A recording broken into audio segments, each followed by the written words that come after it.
ছোট্ট ছেলে মেয়েদেরকে ননির পুতুল করে গড়ে তুলবেন না, খবরদার। ওদেরকে কষ্ট সহিষ্ণু করে গড়ে তুলবেন। আপনি থাকতেই কষ্ট করা শিখান, তার জীবনটা স্মুথ হবে, তার ক্যারিয়ারটা ব্রাইট হবে, তার ভবিষ্যৎটা সুন্দর হবে। ছেলেমেয়েরা কিছু চাইলেই সাথে সাথে দিবেন না। অনেক বাবা মা আছে এত আদর করে, এত বেশি আহ্লাদ করে, যা চায় তাই দেয়, পরে হিতে বিপরীত হয়, ঠিক কিনা? ছেলে মেয়েকে অভাব শেখান, ছেলে মেয়েকে কষ্ট শেখান, ওদেরকে সংগ্রাম শেখান, প্রতিকূল পরিবেশে কি করে টিকে থাকতে হয় এটার সবক শেখান।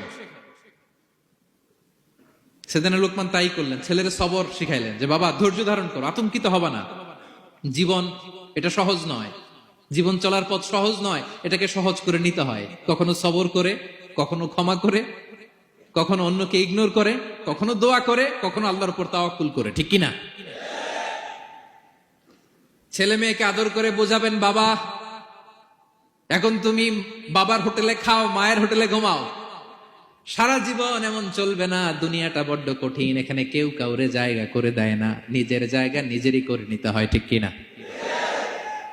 ছোটবেলা থেকেই তাকে দৃঢ় মনোবলের করে তুলতে হবে যে বাবা দুনিয়াটা এত সহজ নয়, এটা সহজ করে নিতে হয়। This is the life hacks. এই লাইফ হ্যাক গুলো আপনি শিখাবেন, লাইফ লেসন গুলো শিখাবেন। ধৈর্য ধরো, সৎ কাজের আদেশ দাও, মন্দ কাজের নিষেধ করো। এগুলো করতে গেলে একটু বাধা বিপত্তি আসবে, কিন্তু শেষ হাসিটা তুমিই হাসবে, ঠিক কিনা? বিজয় তোমারই হবে। কি বলেন? সময়ই কথা বলে, সময়ই কথা বলে। বিপদে ধৈর্য ধরো। বিশ্বনবী কে আল্লাহ বললেন ওসবির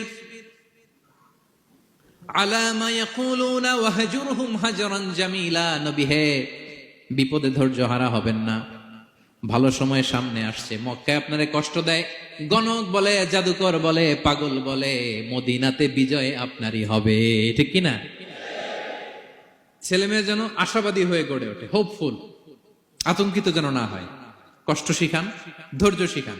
আচ্ছা গেল। এরপর তিনি বললেন ওয়ালা তুসাইর খাদ্দাকা লিন্নাস।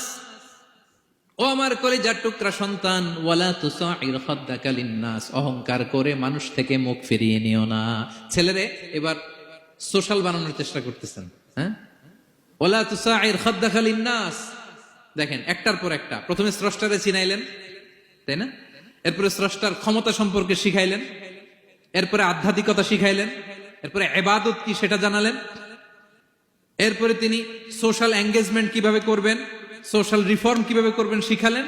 এবার মানুষের সাথে কিভাবে মিশতে হয় সেটা শিখাচ্ছেন। মানে পিপল ওরিয়েন্টেড হও। ওয়ালা তুসাইর খাদ্দাকা লিন্নাস, অহংকার করে মানুষের থেকে মুখ ফিরিয়ে নিও না, মুখ ছিটকাবে না।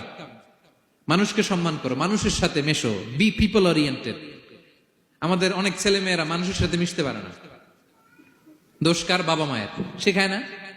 একটা সময় আমাদের মনে আছে, ছোটবেলায় মেহমান আসলে আমরা এত খুশি হইতাম, কি বলেন? মেহমানের কাছে যাইতাম, সূরা শোনাইতাম, কবিতা শোনাতাম, এটা খেলতাম, ওইটা করতাম, যাওয়ার সময় আমাদেরকে টাকা দিয়ে যেত, হায় রে খুশি।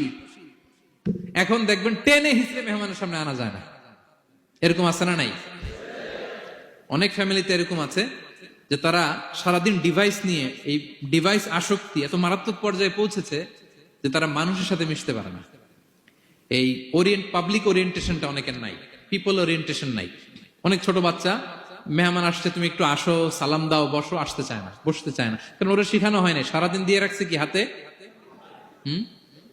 মোবাইল। এই জন্য ছোটবেলা থেকে আমরা যেন সামাজিক বানাই, বাচ্চাকে যেন শেখাই, বাবা মুরব্বীকে দেখলে সালাম দিতে হবে, কি করতে হবে, ওরা শিখাবেন।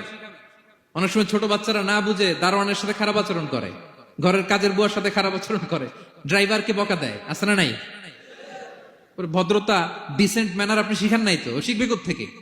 এই তো শুরুতেই বললাম যে গরুর পেট থেকে বেরোলে গরু হয়, কিন্তু মানুষের পেট থেকে বেরোলেই ওটা মানুষ হয় না। ওটারে মানুষ বানাতে হয় দিনের পর দিন, মাসের পর মাস, টিউনিং করে, পলিশিং করে, গাইড করে করে মানুষের মতো মানুষ বানাতে হয়।